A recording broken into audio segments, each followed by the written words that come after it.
Amados irmãos, nós estamos aqui nesta tarde para dar sequência às nossas mensagens bíblicas.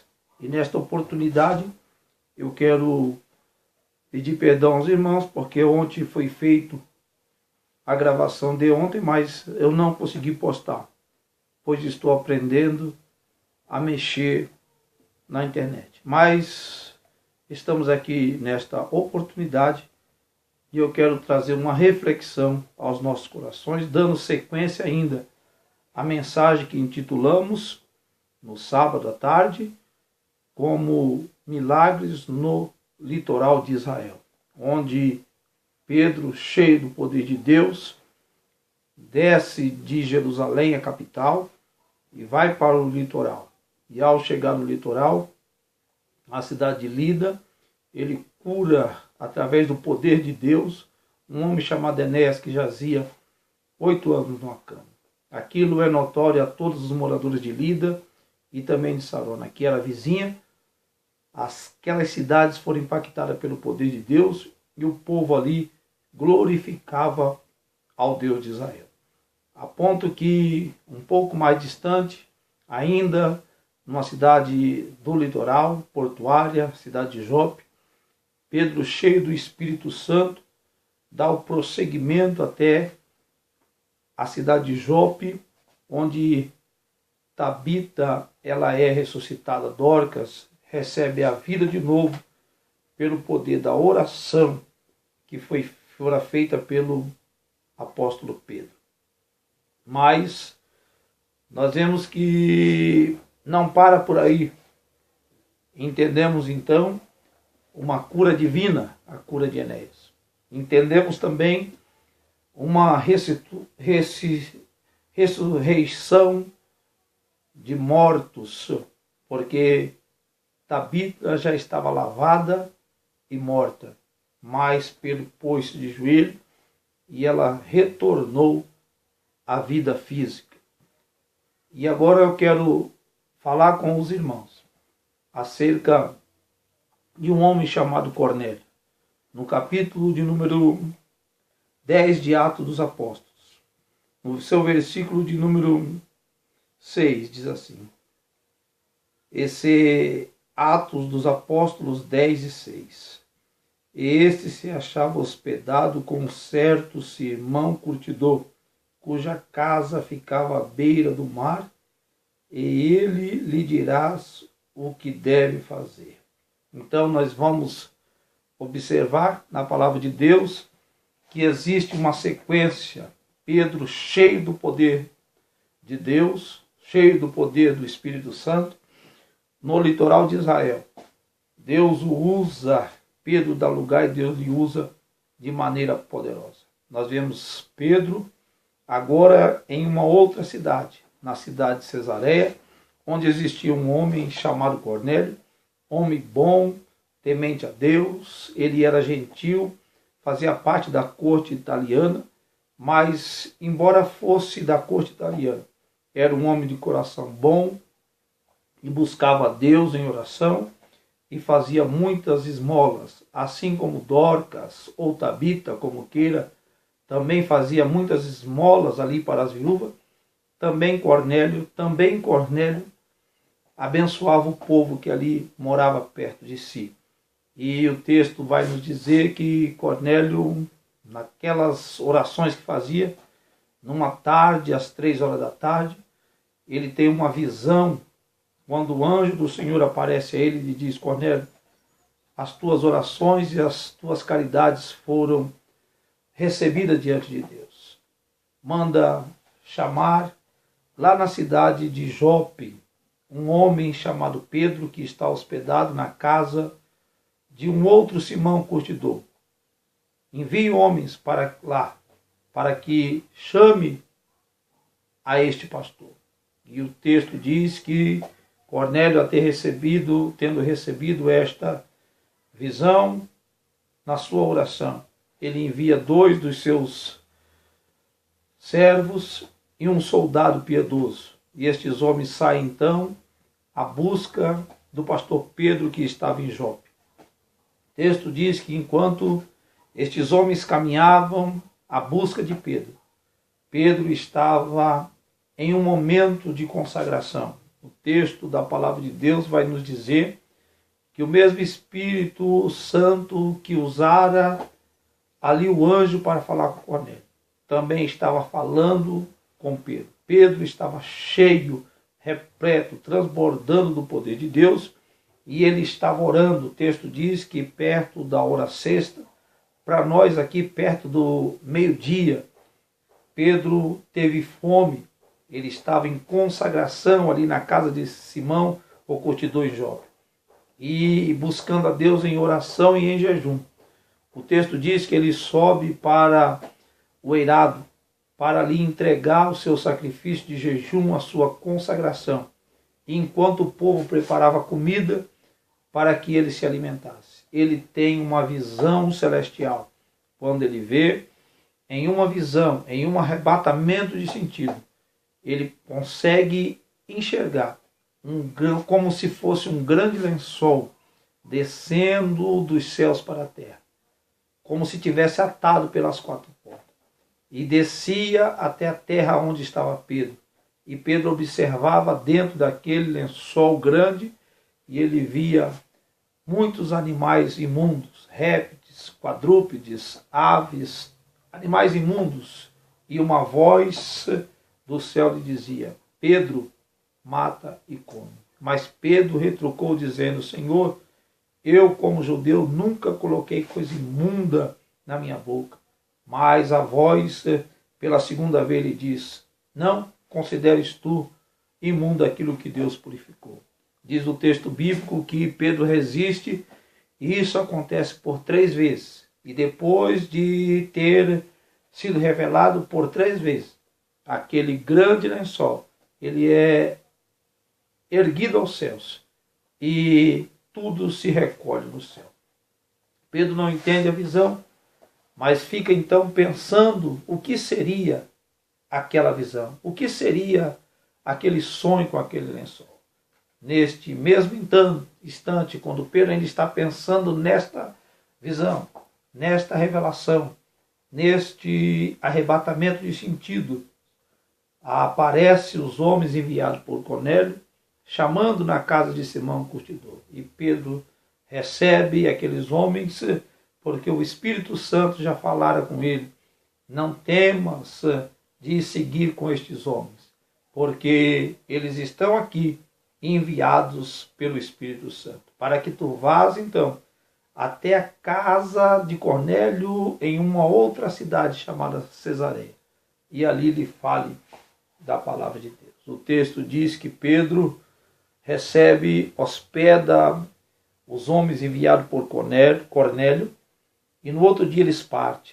E diz o texto que quando Pedro e aqueles homens partem, ao chegarem então em Cesareia, eles encontram Cornélio pronto com toda a sua família e com todos os seus servos, esperando então a chegada de Pedro. E Pedro, ao chegar, diz-nos o texto que Cornélio se prostra de joelho, porque ele ouvira pela voz do anjo que era para mandar Pedro vir até o seu lar. E agora ele está diante de Pedro, e ele se prostra com o rosto em terra, fazendo reverência a Pedro. Mas Pedro diz para ele: não faças tal, meu amigo Cornélio, porque eu sou homem como você. E não podemos, como entendemos sempre em toda a Bíblia Sagrada, que não podemos adorar a homem, nem a anjos, mas que só podemos adorar ao nosso grande Deus. E Cornélio então se levanta e Pedro começa a fazer a exposição da palavra de Deus, mostrando através do Evangelho que Jesus Cristo é o grande Salvador. Pedro explica a palavra de Deus, fala que o varão chamado Jesus esteve com eles depois da ressurreição, depois de 3 dias, Jesus morto pelo povo, ele é ressuscitado pelo poder de Deus. E Pedro começa dizendo que ele fez parte daquela daquelas aparições que Jesus fizera depois que ressurgiu dos mortos por espaço de 40 dias. Jesus não se manifestava a todo o povo, mas aos seus discípulos ele sempre estava se manifestando por aquele espaço de 40 dias antes de ser assuntos às mansões celestiais e assentar à destra de Deus Pai. Pedro diz que esteve com ele, que comeu com ele, que viram a ele, que sentiram a ele e que eles foram ordenados a pregar a palavra de Deus. E Pedro começa então testificando do Evangelho de Jesus Cristo. E a palavra de Deus diz que quando Pedro está proclamando o Evangelho, o poder celestial pousa sobre todos os habitantes ali daquela casa que ouviam a palavra. E Cornélio e toda a sua família e os seus servos e os seus amigos foram batizados. O Espírito Santo repousou sobre eles. E Pedro disse, de maneira nenhuma podemos então recusar água para ser batizado a estes que Deus concedeu, apesar de ser gentios, o poder de falar em línguas estranhas, tal como nós falamos no começo. E Pedro, então, enche-se da glória de Deus. E aqueles homens recebem o batismo com o Espírito Santo e com fogo. E passam a profetizar e falar em outras línguas. Não só a profetizar e falar em outras línguas, como também são batizados nas águas para a remissão do pecado. Pois bem, amados irmãos, milagres no litoral de Israel, milagres no litoral de Jerusalém, uma cura divina na cidade de Lida. E Lida e Sarona foram as duas cidades impactadas pelo poder de Deus. E o povo ali recebia o Evangelho com alegria, e o Evangelho no poder e na autoridade crescia a passos largos. Em Jope é ressuscitada uma serva de Deus. E a fama daquelas coisas chegou até Cesareia, cidade marítima, onde eles também recebem então agora a grande bênção que Jesus proporciona a nós, que é o direito de sermos batizados nas águas, em nome do Pai, do Filho e do Espírito Santo. E guardando então estas coisas que Jesus ensinou e os seus apóstolos ratificaram. Se assim o fizermos, estaremos aptos para a salvação gloriosa que está em Cristo Jesus. Pedro então entende que aquela visão que vira quando estava ainda na casa de Simão Curtidor, em Jope, era Deus falando-lhe ao coração, para que ele, Pedro, não considerasse imundo e comum aquilo que Deus purificou. Porque para Deus o que importa é que homens e mulheres da nação que for, creia e recebam a palavra do Senhor. E temam ao Senhor, porque se assim o fizermos, estaremos então corroborando para o progresso do Evangelho. Pedro prega a palavra de Deus em todo o litoral de Israel. E aquelas cidades litorâneas, elas são impactadas pela presença do Espírito Santo e o agir de Deus, confirmando a chamada de Pedro. Porque Jesus havia lhe dito lá no mar de Tiberíades, em João 21, quando disse, se tu me amas, Pedro, apacenta as minhas ovelhas. Se tu me amas, Pedro, cuida dos meus cordeiros. Se tu me amas, Pedro, confirma aos teus irmãos. Pedro aqui, no exercício do seu ministério, é demonstrado então o poder de Deus para aqueles pecadores que recebem a palavra de Deus e glorificam a Deus. Mas o que nos chama a atenção é que Pedro, tendo passado então pelas cidades do litoral e sendo usado extremamente pelo poder do Espírito Santo. Quando ele retorna ao Planalto, quando ele retorna a Jerusalém, Pedro vai precisar se justificar com os crentes da capital. Não com os crentes do litoral, mas com os crentes da capital ele precisa se justificar. Porque eles ficaram sabendo que Pedro, sendo galileu, sendo judeu, sendo do povo hebreu, entrou na casa dos gentios, na casa de pecadores, e que os pecadores receberam a palavra de Deus. Mas Pedro justifica-se diante da igreja de Jerusalém. E eles começam a lhes contar tudo o que Deus fizera no litoral. Como curara Enéas pelo poder do Espírito Santo. Como ressuscitara a Dorcas pelo poder do Espírito Santo.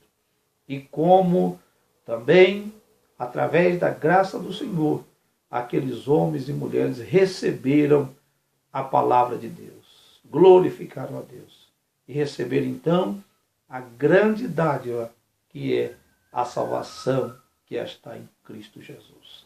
A nossa salvação, ela não está estampada em ouro, em prata, em sangue de bodes e animais, mas a nossa salvação, ela se estampa, a salvação que Deus dá aos homens, ela se estampa no nome precioso de Jesus. Então, meu amado irmão, meu amigo, meu ouvinte da palavra de Deus, não perca tempo. Tome esta palavra no teu coração, porque Deus não olha para a aparência e nem para a nação de onde nascemos, mas que em todas as partes, em todos os lugares, todas as raças, tribos, povos e línguas reconheçam que Ele é o Senhor, tanto dos vivos como dos mortos. Que esta palavra fique em teu coração e que possamos então, se já recebemos o Senhor, permanecermos fiéis até o fim. Porque aquele que for fiel até o fim, este será salvo. Meu amado, se você se encontra afastado do Evangelho, por qualquer motivo que seja, eu te asseguro que você precisa, assim como eu, estar na presença de Deus para não sermos surpreendidos na sua vida. Então, nesta tarde, pode ser uma tarde de salvação para você que ainda não recebeu a Jesus. Mas também pode ser uma tarde de reconciliação, onde você, aonde estiver, pode dobrar os seus joelhos e receber a palavra de Deus. E a partir de então, nova criatura se tornar. Porque aqueles que creem em Cristo Jesus, nova criatura é. As coisas antigas ficaram para trás. E eis que agora tudo se faz novo em Jesus Cristo. Eu oro contigo agora. E você está recebendo o poder da palavra de Deus para que sejamos então livres da ira vindoura. Eu quero orar contigo. Eu quero agradecer a atenção. E amanhã estaremos com mais uma sequência da palavra de Deus. E esta sequência de palavra de Deus vai fortalecer a nossa fé. De maneira que você tem o privilégio de ter a voz de um pastor em teu lar. A voz de um pastor em teu tablet. A voz de um pastor no seu smartphone. A voz de um pastor no seu computador. A voz de um pastor no seu aparelho de celular. Enfim, receba a bênção do Senhor. E eu oro por você agora, em nome de Jesus. Querido Deus, bondoso Pai Celestial, neste momento de oração, a tua palavra pregada aos milhões e milhões de ouvintes. Pai querido, que possa ser renovado todas as coisas. Olha, meu Senhor, para esta vida e concede, meu amado Jesus, uma novidade de bênção, coisas novas, coisas maravilhosas. O Senhor operará em nossas vidas. Confirma, dará a bênção e a vitória. Escreve o nome do teu filho agora, Senhor, no livro da vida, e conceda que sejamos, ó Pai querido, achados dignos de estarmos bem pertinho do Senhor, para gozarmos de todas as bênçãos de vitória. Todas estas bênçãos, Senhor, eu te agradeço por esta reconciliação, por esta entrega, por este renovo espiritual, no nome de Jesus. E terminamos aqui, então, com a bênção apostólica. Segunda carta de Paulo aos Coríntios, capítulo 13, versículo 13. A graça do Senhor Jesus Cristo, o grande amor de Deus e a comunhão do Espírito Santo seja com a igreja do Senhor e todo aquele que a recebe. Digamos então, amém, amém e amém.